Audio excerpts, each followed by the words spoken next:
watching Shalom TV, celebrating Jewish culture.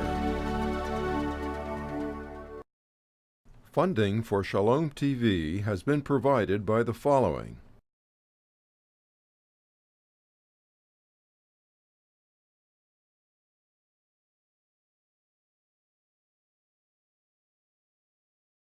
And by viewers like you.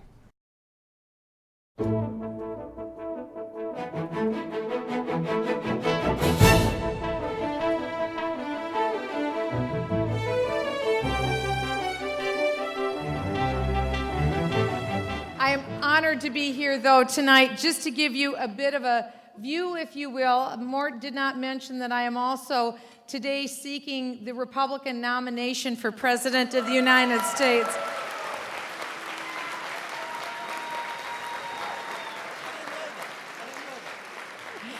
And I wanted to give you a little bit of the view that I am seeing across the United States. I, too, am a lover of Israel.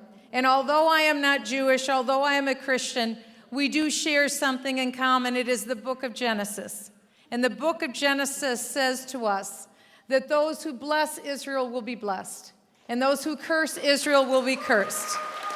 We can never forget that admonition, because that is holiness, and that is truth. It is eternal truth for all time. And we have seen that taken seriously throughout all of time. I want you to know I stand before you today with my colleagues.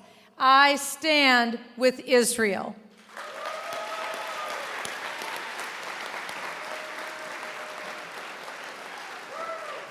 And more than any other time, Israel needs a friend. And when they look at the White House today, Israel does not see a friend. Israel is in need of aid now more than at any time from the United States.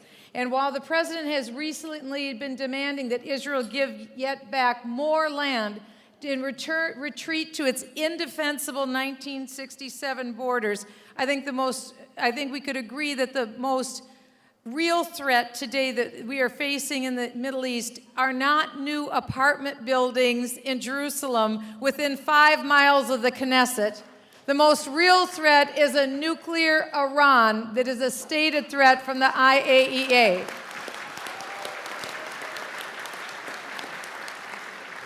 I say that not only as a member of Congress, but one who is privileged to sit on the House Intelligence Committee. We deal with the threats that the nation faces both internally and those who come to us externally, and also with the classified secrets of the United States. And as some 80 years ago the world saw evil rising, a madman spoke, and the world didn't listen. And today another madman is speaking, and the world must listen, because millions of Jews, including your family members, 6 million of whom senselessly lost their lives. We are looking yet again at millions of Jews again at the precipice of losing their lives today, because that man sees that the world is not only not listening, that he has made his intentions for Israel clear and does so boldly, and even more so every time he repeats those charges. Because you see, he does intend to wipe Israel off the face of the map once he obtains the nuclear weapon. And he will seek to use them against the United States as well. Consider this, the Iranian Constitution. It states this: Iran's army and the Revolutionary Guard, and I quote, will be responsible for fulfilling the ideological mission of jihad in God's way. That is extending the sovereignty of God's law throughout the world. This is Iran's mission statement. Listen to it and absorb that meaning, because Iran has made good on that promise over the last 30 years, from the bombing of the U.S. Marines, as was stated before, in Beirut, being the leading supplier of arms to kill Americans in Iraq. They're at the heart of Israel's problem. And that's why I co-sponsored a resolution that expressed not only support for the state of Israel's right to defend Israel's sovereignty, but to protect the lives and safety of the Israeli people and to use all means necessary to confront and eliminate the nuclear threats posed by the Islamic Republic of Iran, including the use of military force if no other peaceful solution can be found. All options are on the table, all. Because we must abide by two principles regarding Iran. First, never allow Iran to obtain a nuclear weapon. Second, realize this is as much a U.S. national security threat as an Israeli threat. The United States will soon find out what it is to be Israel if we don't take this threat seriously. And we cannot outsource our national security to the UN. This is a moment for clarity. We must stand with Israel and against Iran because time is of the essence. We can't afford to wait until the election to change course. We must act today because the President of the United States must act now to support the dissidents in Iran today, to stand with them, to bring down the terrorist leaders and replace the democratic government. And the President has an opportunity to do this shortly after taking office. That is what I would do for the United States. The United States should meet publicly with the Iranian dissidents and strongly assist their pro-freedom elements of the Iranian opposition movement. And the United States must be clear. It must be the policy of the United States to stop building and deploying nuclear weapons in Iran. And the President of the United States has announced his policy in leading from behind that he has not only been ambiguous with Iran, but he has given them the luxury of time to advance their nuclear weapon program without real punishment. So you see, this is what the United States must do as time leaks out of the hourglass. Develop and deploy comprehensive ballistic missile systems on land, on sea, in the air, and in space to protect the American people and our allies from the threat of ballistic missiles.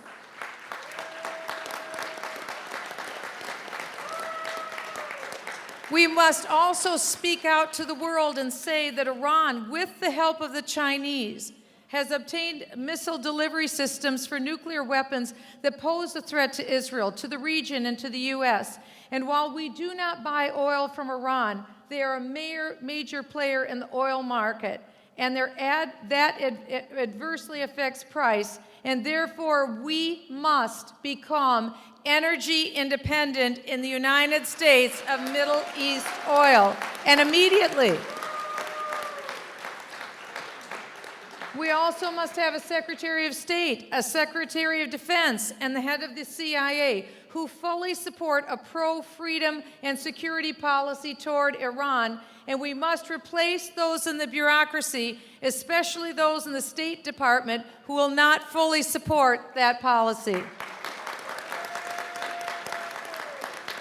Iran must have crushing economic sanctions, And by that I mean the President must enlist the support of Russia and of China to end the banking system in Iran and to prevent them from being able to sell oil on the world market. Unfortunately, our President is standing with Occupy Wall Street, but he fails to stand with Israel.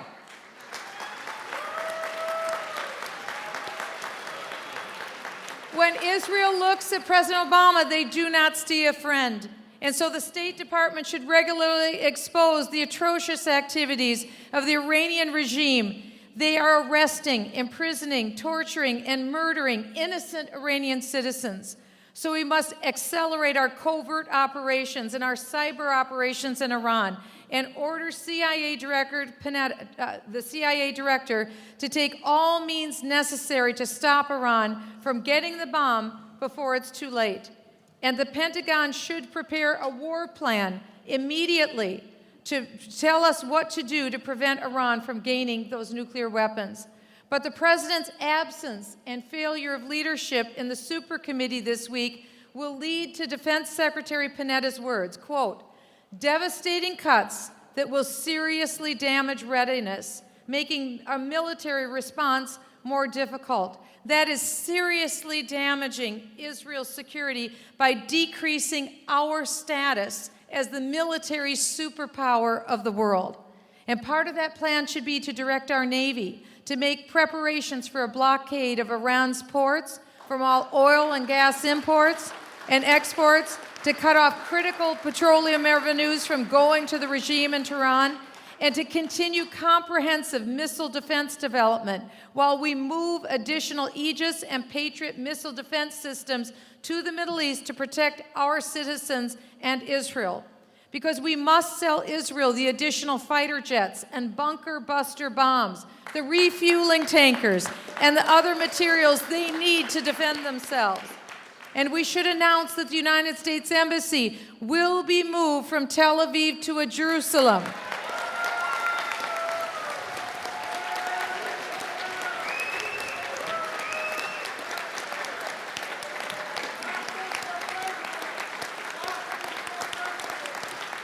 That will happen the day that I am sworn in as President of the United States.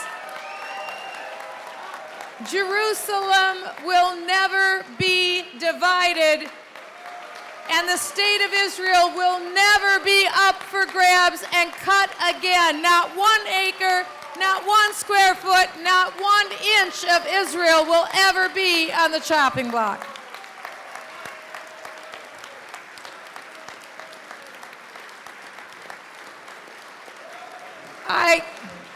I do not take lightly the prospect of committing a United States troop to stop Iran. Only a fool would ever wish for war. But we must be prepared to do whatever is necessary to stop Iran. They are the threat to Israel. They are the threat to the United States. Another genocidal maniac, Hitler, once famously said when he justified his order to murder millions of Jews, and I quote, "Who, after all, speaks today of the annihilation of the Armenians?